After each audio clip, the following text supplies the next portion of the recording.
जैसा आपने कहा कि आरबीआई के अनुसार इतना लाख करोड़ रुपया दूसरे राज्य में गया, क्या यह आरबीआई का आंकड़ा आपके पास है कि बिहार के लोगों का कुल जमा पूंजी जितना बिहार के बैंकों में है उसका कुल कितना परसेंट बिहार के लोगों को ऋण दिया गया? ये आप आरबीआई का साइट खोलिएगा, आपको दिख जाएगा। बिहार में दिक्कत यह है कि लोग इतने बड़े बेवकूफ लोगों को हम लोग नेता बना दिया है। एक पूरे देश में एक रेशियो है जिसको कहते हैं क्रेडिट डिपॉजिट रेशियो। कितना पैसा बैंक में जमा हुआ और कितना पैसा बैंकों ने समाज को दिया, इसके लिए कोई खोज करने की जरूरत नहीं है। ये आरबीआई का आंकड़ा है जो उनके वेबसाइट पे उपलब्ध है। देश के स्तर पर एक वैधानिक व्यवस्था है, ये बैंकों की स्वेच्छा नहीं है।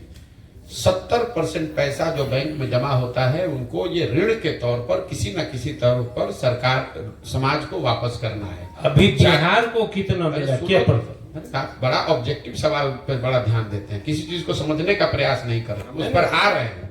कितना मिलता है उसको पहले समझिए कि सीडी रेशियो क्या होता है, कितना पैसा आपने जमा किया, कितना पैसा बैंकों ने दिया। वैधानिक रूल है 70%।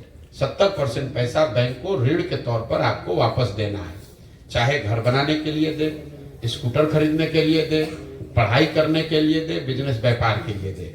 बिहार में सीडी रेशियो है 40%। आपका जो सवाल है 40% यहाँ सीडी रेशियो है। मतलब बिहार के लोगों ने अगर 100 रुपया बैंक में जमा किया तो सिर्फ 40 रुपया ही लोगों को बैंक से वापस लोन के तौर पर मिला।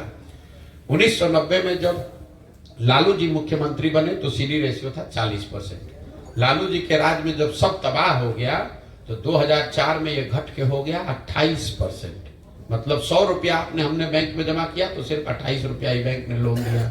नीतीश कुमार के 18 बरस के शासन के बाद ये बढ़कर फिर वापस हुआ है 40%। तो 1990 से लेकर पिछले साल तक अगर इसको जोड़िएगा तो 26 लाख करोड़ रुपया बैंकों ने यहां से दूसरे राज्यों में भेज दिया।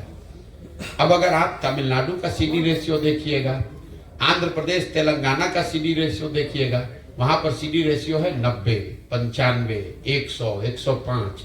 मतलब अगर तमिलनाडु में लोगों ने 100 रुपया जमा किया, उनको मिलना चाहिए था 70, मिल रहा है 90। क्यों?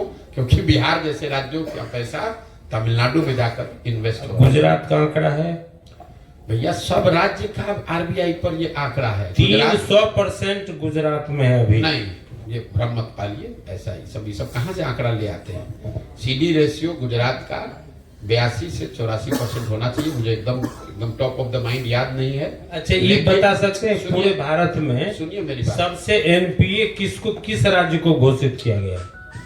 दिखा था ये सब एनपीए की चीज में आप क्यों पढ़ रहे हो? राज्य का मामला नहीं है। एनपीए जो है वो केंद्र सरकार का मामला है, उन चीजों से बिहार का कोई लेना देना नहीं है। गुजरात में सीडी, देश में सबसे ज्यादा सीडी रेशियो तेलंगाना आंध्र प्रदेश में है जहां 102% है।